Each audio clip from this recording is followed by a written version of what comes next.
antes da dica, nos últimos dias, também tem que relaxar esses últimos dias, né? Esses últimos dias tem que, por favor, me diz um número entre 37. Nada tendencioso, nada tendencioso. Vamos lá. 15. Geneval Bernardino Alves Júnior. Cadê Geneval? Ele fez. Cumprida essa. Tintim Geneval.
Obrigada aí, Isabel, representando a ESA, né? Muito bom essa parceria, vamos contar sempre com elas, né? Na verdade, a maioria dos profissionais aqui de Arco Verde, pode ver, saíram lá dessa instituição tão séria e comprometida com a educação, tá certo? Então, a ela, nossos aplausos, ok? Vamos dar início, então, chamar nosso primeiro professor para apresentar agora para dar uma sequência de aulas. Esse é um jogo de bola, tá? É rapidinho. Professor Genival, sabe a presença,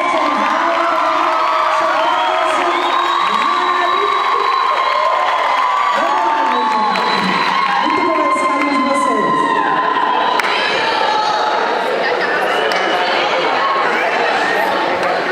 Tá bom. Mas, bom dia. Hoje nós estamos eu acho que é 10ª edição dos aulões, né? Nós começamos em 2012, foi o primeiro aulão que nós realizamos aqui. Tinha uma média de 900 alunos, 1000 alunos, né? Isso aqui lotou, estava conversando aí antes com os meninos, e a gente falando a importância, né, de resgatar, depois de um período tão difícil, né, que a gente vivenciou, que foi a pandemia, né, que infelizmente a gente está tendo aí novos números de casos voltados à Covid, né, pelo qual a gente tem que redobrar os cuidados, né, não relaxar, como ultimamente a gente vem fazendo, né, não usando a máscara, deixando de usar o álcool em gel, né, coisas que a gente deveria, não a máscara mais, mas pelo menos o álcool em gel e a questão aí da higiene, eu acho que a gente relaxou um pouco, e isso está fazendo com que o vírus, ele volte novamente. Como eu já falei para vocês várias vezes em sala de aula, vírus é um ser que muta, e o grande problema é esse, é o processo de mutabilidade. Mas vamos lá, estou muito feliz de estar hoje aqui com vocês, né? O tempo vai ser muito curto, é coisa de 10 minutos, mas o suficiente para a gente lembrar de alguns conteúdos que foram vivenciados em sala de aula. E eu costumo dizer que no conteúdo de biologia, nós temos algumas áreas que são bem importantes. Ecologia,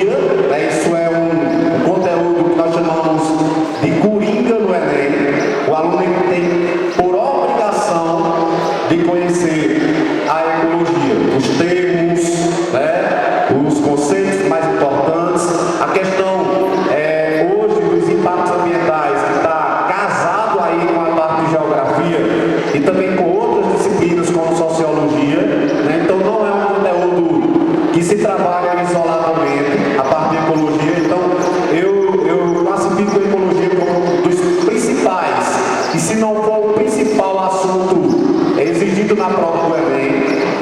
O segundo conteúdo mais exigido na prova do Enem é a genética. Isso a gente sabe, isso é em biologia. A genética ela tem uma importância muito grande, né? Principalmente quando se trata da genética moderna hoje, as biotecnologias, que foi o que nós trabalhamos em sala de aula muito, né? DNA recombinante, transgenia, clonagem, células de tronco, enzimas de restrição, né? Todo esse conteúdo aí que é de extrema relevância para a questão hoje na medicina, na própria ecologia, que nós aplicamos muito hoje, essa parte da engenharia genética.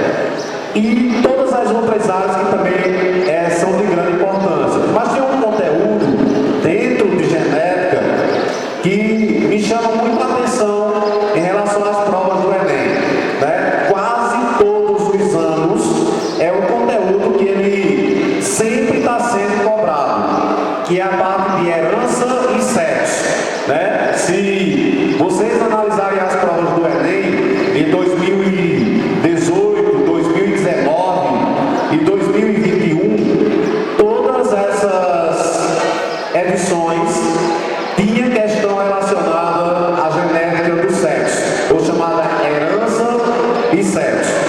E aí, quando a gente trabalha com a parte da herança, da genética e sexo, nós temos a chamada herança ligada ao cromossomo X. E até eu disse a vocês, olha só, quantas heranças a gente vai encontrar? Uma ligada ao X, uma restrita ao sexo, uma influenciada pelo sexo, uma holândrica e uma herança chamada de mitocondrial. Dessas heranças, a mais importante, que é mais cobrada no Enem, é a chamada herança ligada ao sexo. E aí eu dei ênfase a duas manifestações genéticas ligadas ao cromossomo X. Eu trabalhei com vocês o daltonismo, que é uma manifestação genética pela qual as pessoas elas fazem confusão nas cores. E eu disse a vocês, ó, existe o daltônico acromático, existe o monocromático, o dicromático e o tricromático, né? E quando se trata de herança ligada ao sexo, e fala-se de herança ligada ao daltonismo, a gente sabe que é uma manifestação que predominantemente ela ocorre no sexo masculino e muito raro no sexo feminino. E eu disse a vocês, ó, para que uma mulher, para que uma pessoa do sexo feminino, ela apresente essa manifestação genética, que é uma manifestação genética recessiva, ela tem que ter um pai que seja afetado pelo caráter genético e tem que ter uma mãe que seja portadora do alelo. Caso contrário, você não vai ter mulheres daltônicas. Mas os homens, basta que a mãe seja portadora do alelo, para que essa transmissão ela já tenha uma probabilidade aí de 50% para ambos os sexos e 25% para o sexo masculino. Então isso é bem interessante vocês entenderem, né? Se numa prova se pede a probabilidade da herança para o daltonismo para ambos os sexos, é de 50%, é de 1,5%. Se pede a herança apenas para o sexo masculino, ela é de 25%, isso corresponde a 1/4. Essa foi quando a gente trabalhou a questão do daltonismo. Mas teve outra herança ligada ao cromossomo X, recessivamente, que eu falei que foi sobre a hemofilia. A hemofilia é uma doença que está condicionada a um alelo recessivo, ao cromossomo X. No entanto, tem uma característica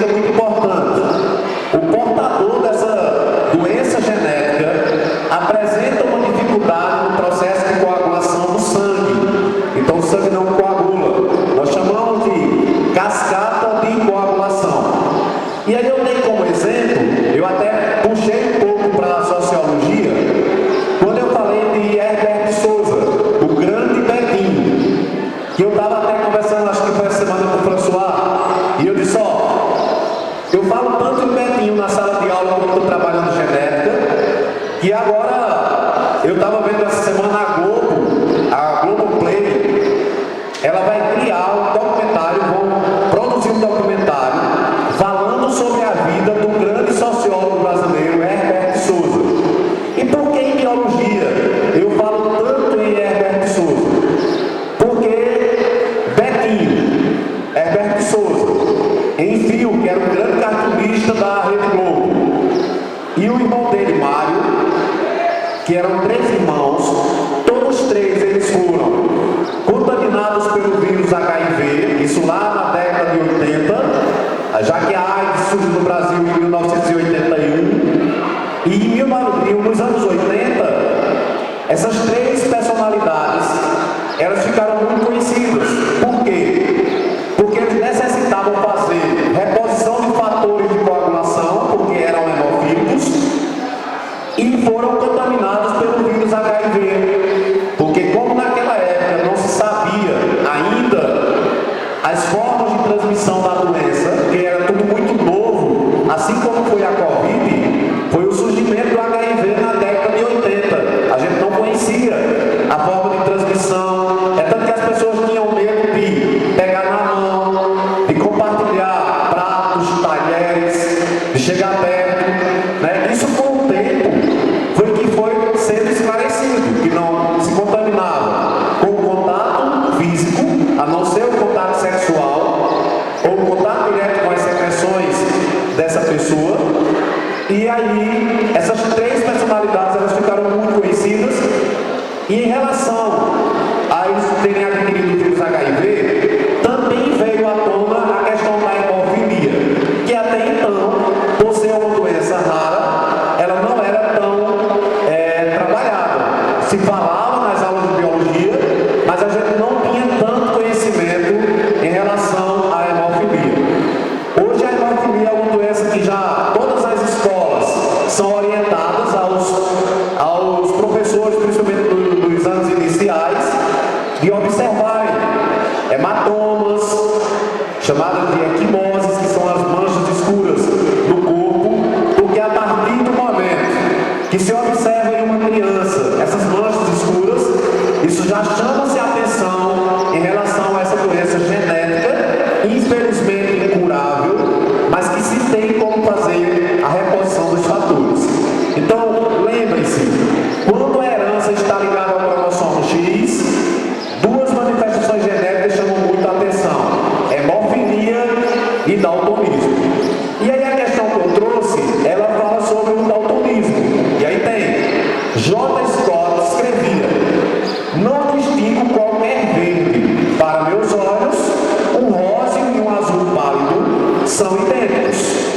Não distingo entre si. O vermelho ou o verde escuro parecem-me semelhantes e tenho-os observados como cores combinadas. Distingo bem os amarelos, que eles sejam claros, escuros ou de tonalidades médias, assim como todos os tons de azuis ou azul, com exceção do azul celeste. Relativamente à característica genética citada anteriormente, considere uma mulher homogamética e heterozigótica para a característica visão das cores, que se case com o homem heterogamético e hemizigótico, de visão normal, e assinale a alternativa correta. Primeiro, vocês lembram que eu falei em sala de aula? Homogamético são gametas iguais. Homozigóticos são alelos iguais. Azinho é homozigose, é alelos. Homogamético é XX. Heterogamético, XY. Hemizigose é quando só se tem um alelo entre os gametas. Então eu disse, só existe hemizigose para os homens. Para as mulheres elas podem ser homogamética e homozigótica, homogamética e heterozigótica. Para o homem é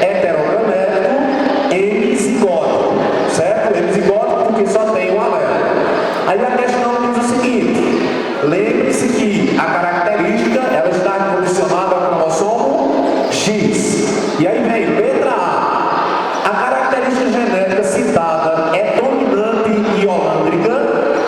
Coloquem aí um cantinho. Toda herança holândrica, ela é uma herança ligada ao cromossomo Y.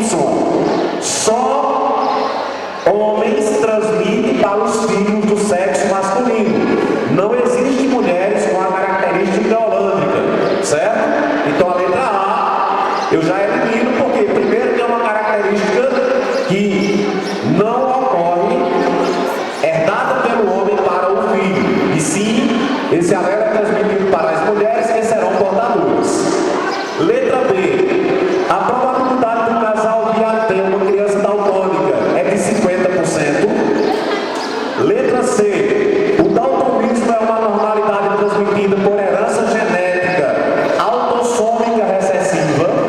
Lembre-se também que quando eu disse autossômico, em sala de aula, eu disse toda herança autossômica é aquela que está do par do cromossomo número 1 até o par do cromossomo número 22.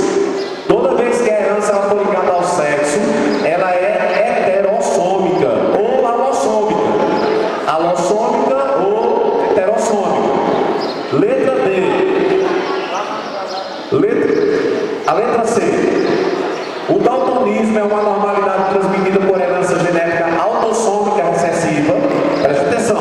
Autossômica é quando ela está no cromossomo do par número 1 ao 22. Quando ela é ligada ao sexo, ela é heterossômica ou alossômica. Isso eu expliquei na sala de aula bem direitinho para vocês. E tem lá no caderno notado. Letra D. A frequência de mulheres daltônicas na população é maior que a de homens daltônicos. Foi o que eu falei agora há pouco. A probabilidade maior é de homens daltônicos e não mulheres. Essa característica ela é rara nas mulheres. Tanto o daltonismo quanto a hemofilia. É raríssima. É tanto que a probabilidade é de 0,04%. É muito raro, porque a mulher ela tem que ter um pai que apresente a manifestação genética e uma mãe portadora. Por isso que isso se torna muito raro nas mulheres. É raríssimo.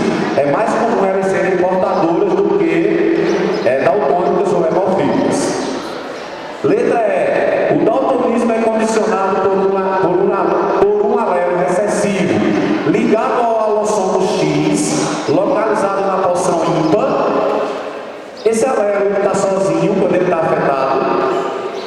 No caso do homem daltônico, basta um alelo para que ele já manifeste a doença, ou não, ou tem que estar nos dois alelos. Basta em um. Então, quando se está em apenas um cromossomo, nós chamamos de região não homóloga. Região não homóloga do cromossomo X. Então, a alternativa aí, qual a alternativa?